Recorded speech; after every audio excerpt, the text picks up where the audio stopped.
وما انت بمسمع من فی القبور، آپ نہیں ہیں سنانے والے جو قبروں میں ہے۔ اور سورۃ روم میں اور سورۃ نمل میں تھا انک لا تسمع الموتى، بے شک آپ نہیں سنا سکتے ہیں مردوں کو، ولا تسمع الصم الدعاء، اور نہ سنا سکتے ہیں بہرے کو آواز، ان تسمع الا من یؤمن بآیاتنا، آپ انہی کو سنا سکتے ہیں جو ہماری آیتوں پر یقین رکھتے ہیں۔ آخری آیت سم الاموات کی وہ یہ آیت سمجھی جاتی ہے فاطر کی، وما انت بمسمع من فی القبور۔ جناب رسول اللہ صلی اللہ علیہ وسلم کی احادیث مبارکہ میں مردوں کے سننے کا ذکر ہے، اور حدیث کے سب سے بڑے امام کائنات میں امام بخاری ہے، اور امام بخاری نے بخاری شریف میں کتاب الجنائز کے اندر باب قائم کیا ہے، باب ان المیت یسمع خفق النعال، یہ باب ہے کہ مردے جوتے کی آہٹ سنتے ہیں۔ اور ایک جگہ باب ہے باب ان المیت تتکلم وہی تکون علی اعناق الرجال، جنازے کے دوران مردہ بات چیت کرتا ہے۔ اس قسم کے ابواب سے یہ بات تو واضح ہو گئی کہ احادیث کا رجحان اور صحیح احادیث کی ترجیح سماع الموتیٰ کو ہے کہ مردے سنتے ہیں۔ جناب رسول اللہ صلی اللہ علیہ وسلم کی لسان نبوت سے پوری زندگی میں ایک دفعہ بھی ایسی کوئی حدیث صادر نہیں ہوئی جس میں آپ نے فرمایا ہو کہ ان الموتى لا يسمعون، مردے نہیں سنتے، ومن ادعا فعلیہ البیان۔ قرآن کریم میں یہ آیت 3 جگہ آئی، نمل میں، روم میں، اب فاطر میں، ہر جگہ لا تسمع الموتى انک لا تسمع الموتى، بے شک آپ نہیں سنا سکتے ہیں مردوں کو۔ یہاں فرمایا وما انت بمسمع من فی القبور، آپ نہیں ہیں سنانے والے ان کو جو قبروں میں ہیں۔ قرآن مجید میں بھی یہ نہیں آیا کہ مردے نہیں سنتے، بلکہ فرمایا آپ انہیں نہیں سنا سکتے۔ عائشہ صدیقہ کا انکار بخاری مغازی میں ہے، اس وجہ سے علماء کا ایک طبقہ یہ خیال رکھتا ہے کہ شاید مردوں کا نہ سننا یہ اصل ہے،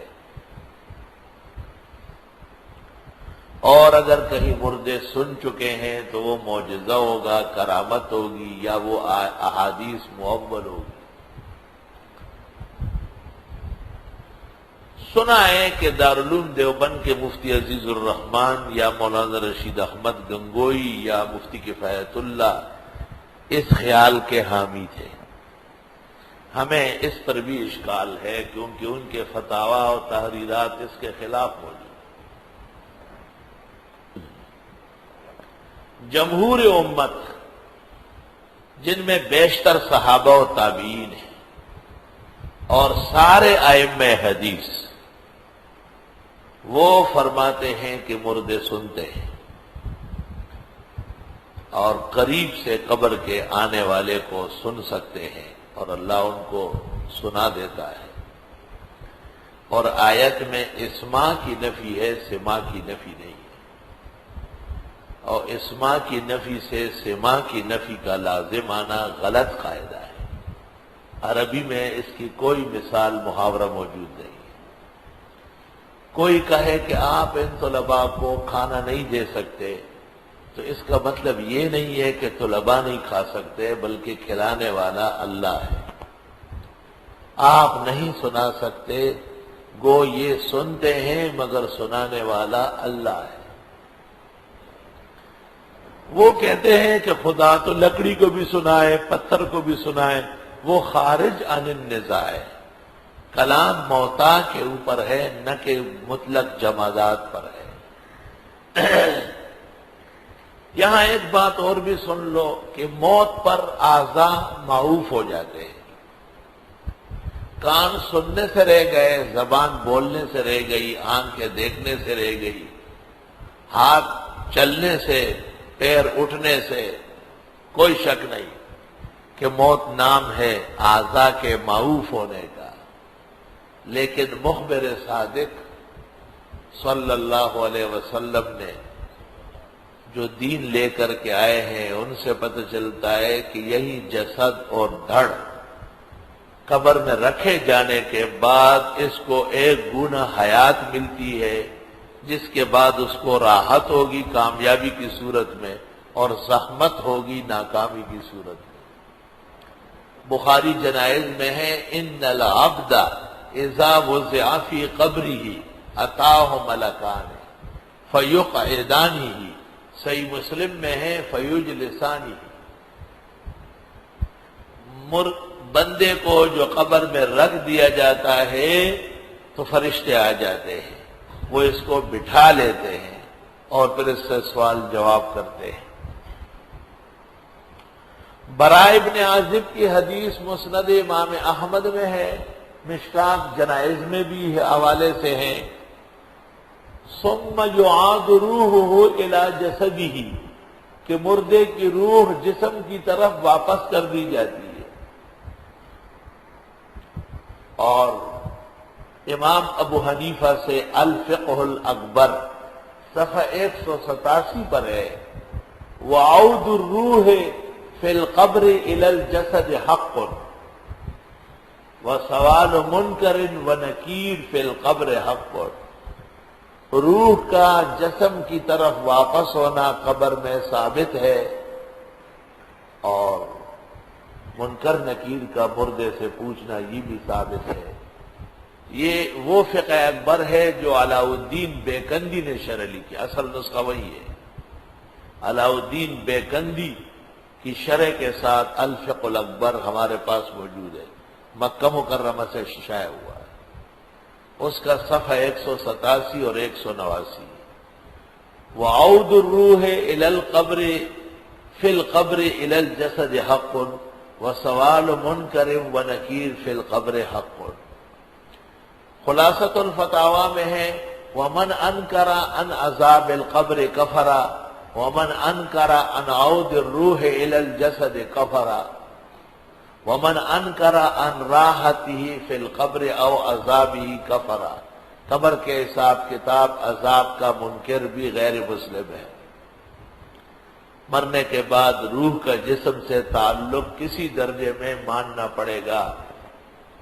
تحریرات حدیث میں رئیس الموحدین مولانا حسین علی نے، البصائر میں شیخ پنپیر نے، جواہر القرآن جلد 3 صفحہ 315 مولانا غلام اللہ خان نے، اور محقق الاثر امام اہل سنت ترجمان مسلک دیوبند مولانا سرفراز خان نے تسکین الصدور میں ایک قسم کی حیات قبر میں اور روح کا جسم کے ساتھ انسلاک تسلیم کیا ہے، اس کا انکار نہ کیا جائے۔ بخاری شریف میں اس طرح ثابت ہے کہ ایک اسرائیلی نے جہالت کی وجہ سے وصیت کی بیٹوں کو، میں تمہارا کیسا باپ تھا، بڑا اچھا، میرے مرنے کے بعد میرے جسم کو جلا دو، پھر اس کو پسا لو، پھر اس کا راکھ خشکی میں اور تیز ہوا میں منتشر کرو۔ جاہلی زمانہ تھا، ایسا ہی کر دیا گیا۔ اللہ تعالیٰ نے ہوا کو حکم دیا ذرات روکو، زمین کو کہا پکڑو آدمی کو، حشاش بشاش آدمی رب کے سامنے کھڑا ہو گیا۔ بخاری کے الفاظ میں ہے کہ اللہ تعالیٰ نے اس سے پوچھا ماذا صنعت یا عبدی، یہ تم نے کیا کیا؟ قال من مخافتک یا رب، تا آپ سے ڈر لگتا تھا۔ قال فغفر له، اللہ نے مغفرت فرما دی۔ یہاں سوال سے پہلے جسم کے ذرات کو اکٹھے کیا گیا اور اس میں روح ڈالی گئی، تب سوال ہوا۔ تو صرف روح سے سوال ہے جسد متاثر ہے، یا جسد سے سوال ہے روح متاثر ہے، دونوں کمزور نظریے ہیں۔ روح اور جسم دونوں سے سوال جواب۔ اصح فی الباب احادیث موجود۔ روح اور جسم کا تعلق اصل حیات الانبیاء ہے، اس پر ایمان ضروری ہے۔ اگر کوئی شخص اس کا عقیدہ نہ رکھے تو شیخ الاسلام ابن تیمیہ نے فتاوی جلد 4 187 پر کہا ہے فَهَؤُلَاءِ كُفَّارٌ بِإِجْمَاعِ الْمُسْلِمِينَ۔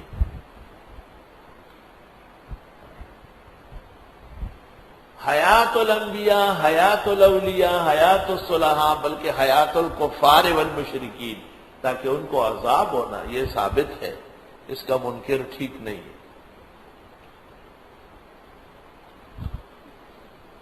اب مسئلہ یہ کہ موت پر اعضاء معوف ہو گئے، قبر میں بندہ رکھے جانے کے بعد اس کو پھر زندگی دی جاتی ہے، اور وہ سوال جواب منکر نکیر میں رہتا ہے، اور بخاری شریف میں پیغمبر فرماتے ہیں جس وقت لوگ اس سے واپس مڑتے ہیں وہ لوگوں کے جوتوں کی آہٹ سنتا ہے۔ اور بخاری میں یہ حدیث ہوئی ہے کہ جنازے کے ساتھ ساتھ مردہ کہتا ہے اگر میں اچھا ہوں تو مجھے جلدی لے جاؤ، اور اگر برا ہوں تو کیوں آپس میں روکتے ہو۔ اس پر بخاری نے باب قائم کیا، باب کلام الموتى۔ یہاں ایک بات یاد رکھے کہ بعض بزرگوں نے کہا ہے کہ مرنے کے بعد جہاں جسد ہے وہ قبر ہے، اس کا مطلب قبر کا انکار نہیں تھا، قبر کو عام کرنا تھا۔ قبر کا ایک مفہوم حقیقی ہے، اس کو کہتے ہیں الحفرہ فی الارض، کھڈا کھود کے مردہ رکھنا، یہ حقیقی ہے۔ اور ایک یہ کہ کہیں ڈوب گیا، شہر کھا گیا، جھلس گیا، راک ذرات ہو گیا، اس وقت کہتے ہیں قبرہ اینما کان جسدہ بعد ما انتزع روحہ، روح نکلنے کے بعد جہاں بھی اس کا جسم ہو وہ اس کی خبر ہے۔ جو طالب علم اصول شاشی اور نور الانوار پڑھ چکے ہیں انہیں یہ قاعدہ یاد ہوگا کہ الضرورت الی المجاز عند تعذر الحقیقہ، جب حقیقی معنی لینا مشکل ہو، جیسے جلے ہوئے، جیسے ڈوبے ہوئے، جیسے شیر کے کھائے ہوئے کے لیے، تو ہم نے کہا قبرہ اینما جسدہ بعد ما انتزع روحہ، لیکن اس کا مجاز کا اطلاق وہاں نہیں ہوگا جس کو واقعی قبر مل چکی ہے۔ قرآن پاک میں ہے حتی زرتم المقابر، یہاں مجازی معنی کیسے ہو سکتا ہے؟ چلو یہاں سے نکلو،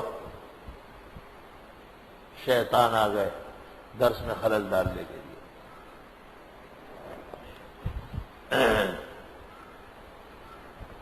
اور قرآن پاک کہتا ہے وَإِذَا الْقُبُورُ بُعْثِرَتْ، قبریں ادھیڑ دی جائے گی۔ یہاں قبر سے مراد قبریں ہیں، اور قرآن کہتے ہیں فَأَقْبَرَهْ، قبر میں رکھ دیا، فَأَقْبَرَهْ سورۃ عبسہ میں۔ یہ بات سمجھ گئے کہ وہ عموم کرنا وہ مجاز کے لیے تھا ضرورتاً، اور جب ضرورت نہ ہو تو مجاز کی طرف جانا جرم ہے، اس لیے حقیقی قبر کا انکار کرنا ٹھیک نہیں ہے۔ اب مسئلہ یہ ہے کہ اللہ فرماتے ہیں کہ آپ نہیں سنا سکتے ہیں مردوں کو۔ یہاں مردے سے مراد بالاتفاق مردے نہیں ہے، بلکہ مردوں سے مراد کفار ہے۔ تو کفار مشبہ ہے اور موتا مشبہ بھی ہے، اور وجہ تشبیہ عدم سماع ہے یا عدم انتفاع۔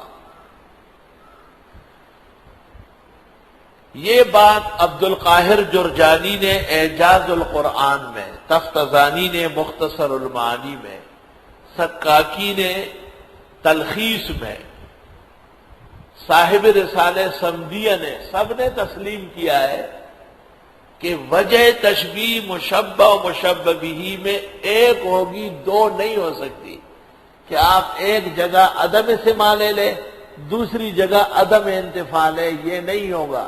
زید کل اسد، وجہ تشبیہ ایک ہے اور وہ ہے وصف شجاعت، ٹھیک ہے۔ حاضل معزو کل جامو سے، یہ بکری بھینس کی طرح ہے، وجہ تشبیہ ہے کثرت حلیب، بعمل ہونا، دودھ زیادہ دیتی ہے۔ دو باتیں نہیں ہو سکتی ہے کہ آپ سینگوں میں تشبیہ دے دے، دم میں تشبیہ دے، یہ نہیں ہوگا، یہ کلام آپ کا محاورے سے ہٹے گا اور قانون سے نکلے گا۔ وجہ تشبیہ ایک ہوگی، دو نہیں ہوگی، طلبہ غور سے سن لے، اور اس پر صاحب فن تفتزانی اور میر سید اور جرجانی یہ سارا جہان متفق ہے۔ معانی کی کسی کتاب کو بھی آپ اٹھا لیں، تشبیہ کا باب نکالے، وجہ تشبیہ کے دو کا ہونا کسی ایک کے ہاں کبھی بھی قول نہیں ہے، وجہ تشبیہ ہمیشہ ایک ہوگی۔ انک لا تسمع الموتى، بے شک آپ مردوں کو نہیں سنا سکتے ہیں، یا آپ نہیں ہیں سنانے والے ان کو جو قبروں میں ہے۔ اگر ہم مانتے ہیں پہلی بات کہ وجہ تشبیہ عدم سماع ہے، یعنی نہ سننا، ٹھیک بات ہے، تو دونوں میں ماننا پڑے گا کہ کن میں مشبہ ہے کفار، وہ نہیں سنتے، اور مشبہ بھی ہے مردے، مردوں کے ساتھ تشبیہ دی گئی کفار کو، تو کفار مشبہ ہے اور موتا مشبہ بھی ہے۔ تو اگر کفار سنتے ہی نہیں تو مکلف کہاں ہوئے؟ یہ تو بالکل باطل توجیہ ہے کہ آپ کہیں کہ کفار سنتے ہی نہیں تھے، تو یہ عدم سماع تو قطعاً وجہ تشبیہ بننے کی لائق نہیں ہے۔ اب دوسری طرف آتے ہیں، وجہ تشبیہ عدم انتفاع، سننا لیکن فائدہ نہ اٹھانا، یہ بن سکتی ہے۔ کفار سن رہے تھے، مکلف تھے، عمل نہیں کر رہے تھے، فائدہ نہیں اٹھا رہے تھے۔ مردے اب قبروں میں سن رہے ہیں لیکن اب دنیا میں آ کے عمل نہیں کر سکتے، تو وجہ تشبیہ ایک ہوگی، دو نہیں ہو سکتی، فن کے نے کبھی بھی اجازت نہیں دی۔ اور اگر عدم سماع وجہ تشبیہ مان لی جائے تو پھر یہ اطلاق کفار پر صحیح نہیں ہوگا، آیت کا فوائد خراب ہو جائیں گے۔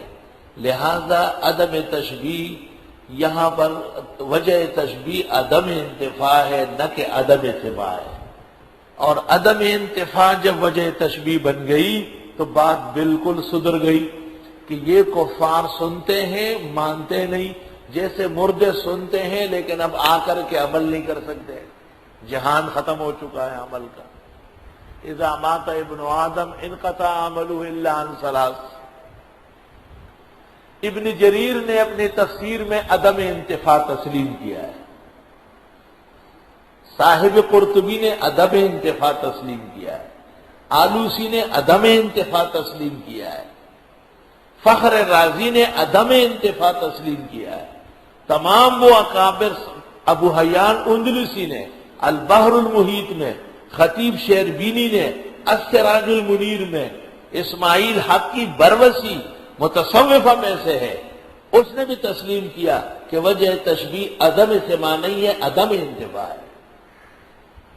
جب وجہ تشبیہ عدم انتفاع ہے تو دونوں پر آیت منطبق ہے، انک لا تسمع الموتى، بے شک آپ مردوں کو نہیں سنا سکتے۔ مردوں سے مراد اس جگہ کفار ہے، مطلب یہ کہ یہ کافر سنتے ہیں لیکن ایمان نہیں لاتے، جیسے کہ قبروں والے سنتے ہیں اس کے باوجود اب وہ نماز روزہ زکوٰۃ نہیں کر سکتے، تو عدم سماع کسی طرح نہیں بنے گی، اور وجہ تشبیہ عدم انتفاع بنے گی، اور عدم انتفاع کے قائلین اکثر امت ہے۔ اس لیے درست اور صحیح بات یہ ہے کہ حدود میں قبر کے قریب میں سلام کلام مردہ سن سکتا ہے، آیات اور احادیث اس کا انکار نہیں کرتے۔